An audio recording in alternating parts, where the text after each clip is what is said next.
Everybody, Elvis here. I'm getting a lot of requests about these Wayne wood chipper manuals. They're not magical. They're not going to tell you exactly how to fix it. I'm going to show you where the parts are. Pretty much an exploded view. You cannot buy any more parts for these machines. You have to have them made at a machine shop. All the engine components, though, come from Chrysler's, either the straight six or the 318 V8, ranging from 1959 for the flathead straight six all the way to, say, the 85 model of the 318. Usually you just look at the casting numbers and find out what year the engine is, then go to your Advanced Auto and ask for that part number or a part for that motor. You know, hence 1974 wood chipper that I got. It's got a 73 crate 318 engine in it, and you're going to just go to Advanced Auto, say 1973 Chrysler or Dodge, and look for a vehicle as a 318, and you can find a part, all except for the governors, and those you have to have rebuilt at a machine shop. Alright, here we go. This one is the service and parts manual. I'm going to do a little ghetto video here. You guys are going to have to pause, snapshot, crop, and print if you want. I did do this once upon a time. It's on the internet, but I can't find it. So anyway, here we go.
The body parts that are rotted, you could bring these to metal fabricators, sheet metal shops, patch them up.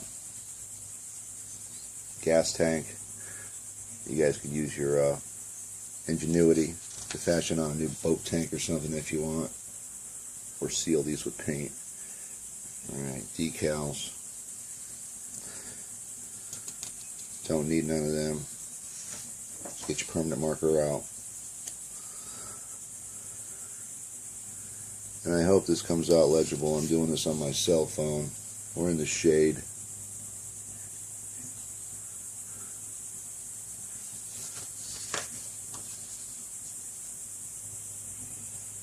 Electrical schematic. Pretty much all the wiring is, if it goes bad, you just rewire it to your own liking.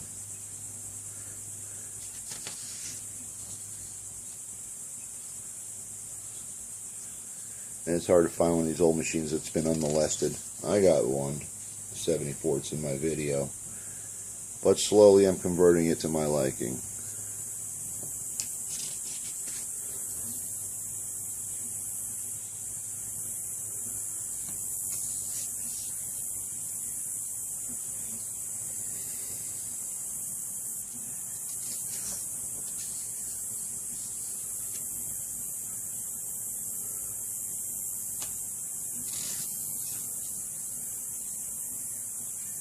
Get yourself a good mechanic with some electrical know-how. He can rewire these things. Mine actually is a brake system, but it's obsolete in the moment. Might get it going again, but it's such a light machine that I don't really have use for the brake system, not behind a bigger truck.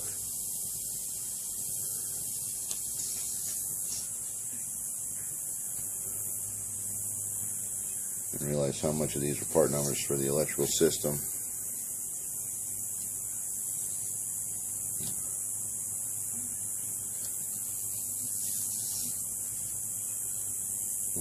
electrical electrical system, Batman.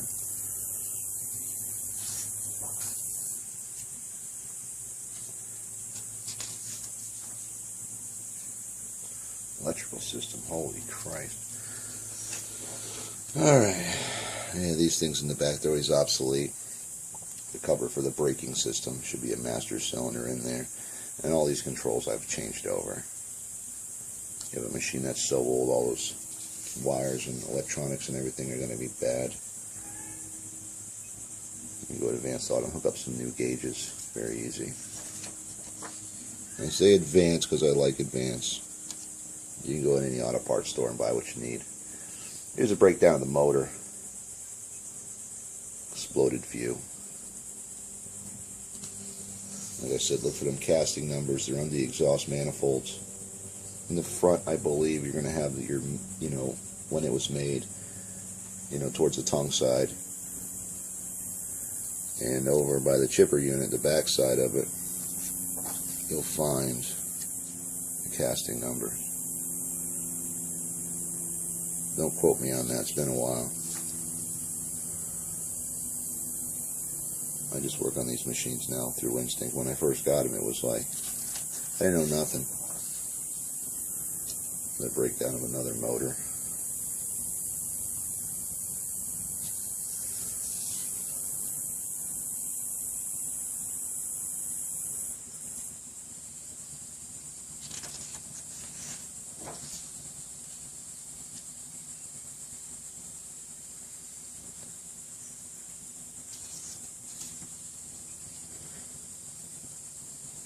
I said all these part numbers, they're null and void.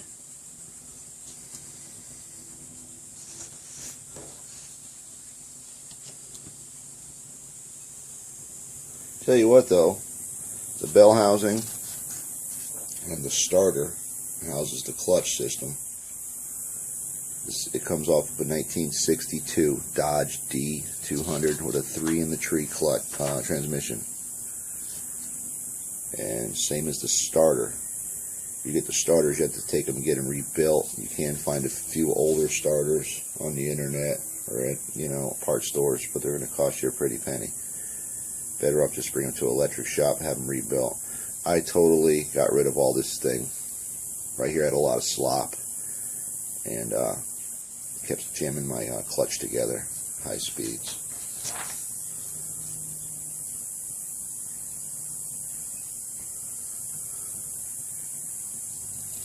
Just more part numbers for that last picture I showed you over there.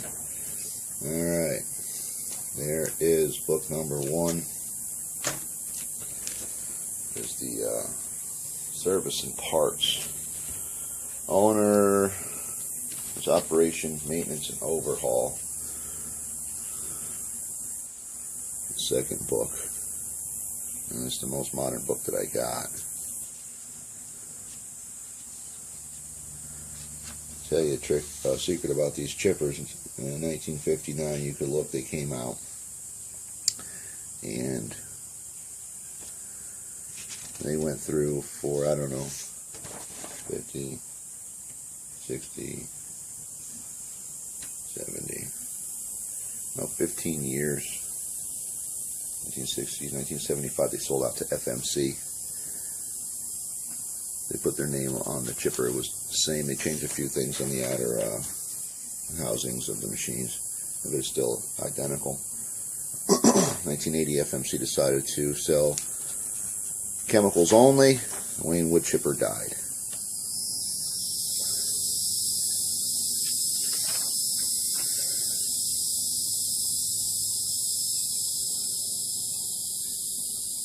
But some of you guys will have FMC here on your machines.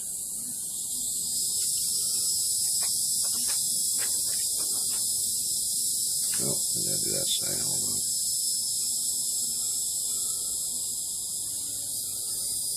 These are pretty cool because these adjust up and down and they swivel left and right. If you can clean them up, they're usually so rusted solid.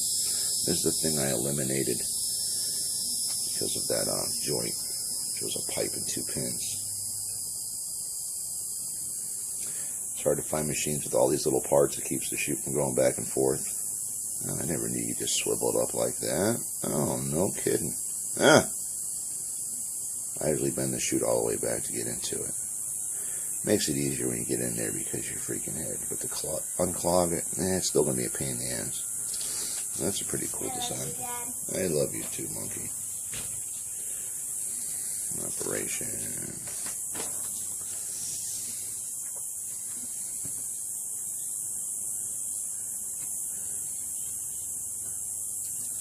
Feeding the machine. Stand alongside of it. Never push something so it runs by you. Get behind big pieces and push them in with an open hand.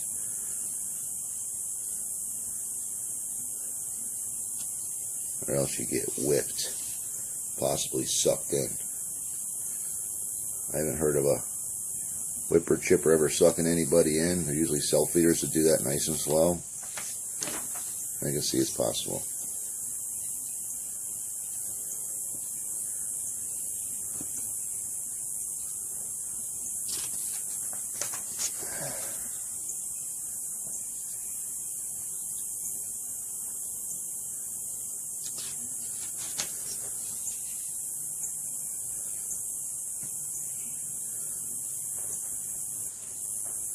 See in this diagram, there's little nuts. If you screw them in, this little plate will come out.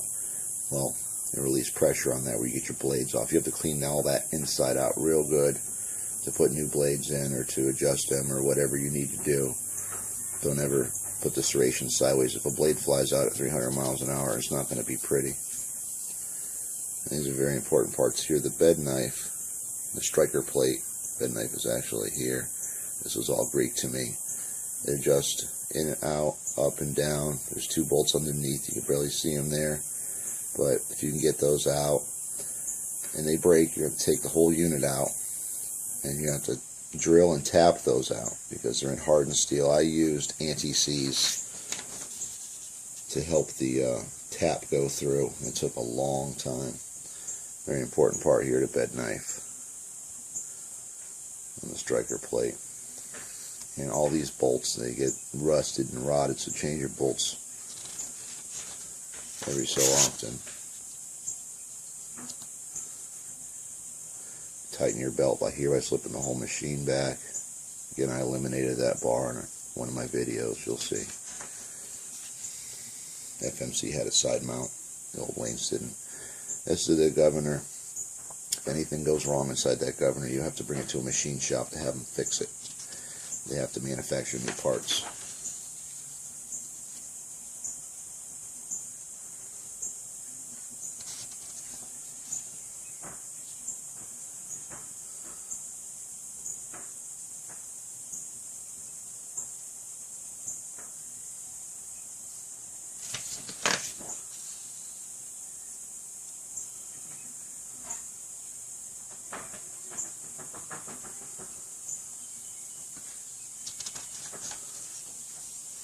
Guess that's part of the master cylinder. We never got one of those working yet.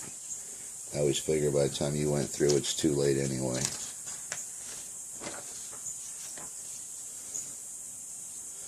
And I have never had problems with these yet. Got to change your oil though to get condensation in water and turn to milk. You don't want that to rust. Here's the other part of that bad boy. Yeah, this is the magic of the machine. Big, huge flywheel in there. As the brush goes through, the momentum of that flywheel will keep it going until the brush clears. If you put a huge piece in, we call those showstoppers, and it's not going to work. Also the fan, which is, it pushes air through to help the leaves and crap clear, but that's really not needed.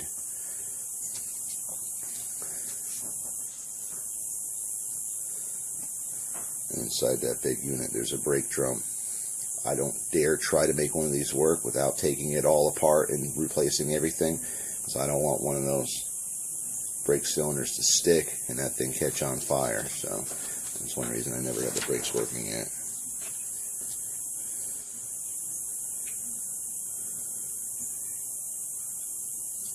We got to the part where you did the clearance of the blades. It should have been in there. Maybe I passed it without paying attention. Electrical system. That's it. You can buy blades online. They're the same exact blades as the woodchuck, one-sided serrated blades. So hopefully this video comes out right. You guys can stop asking me to send you a manual. I don't really have time to copy these things and mail them out. There you go, guys. Little ghetto video of the Wayne wood chipper manuals. Have a good day.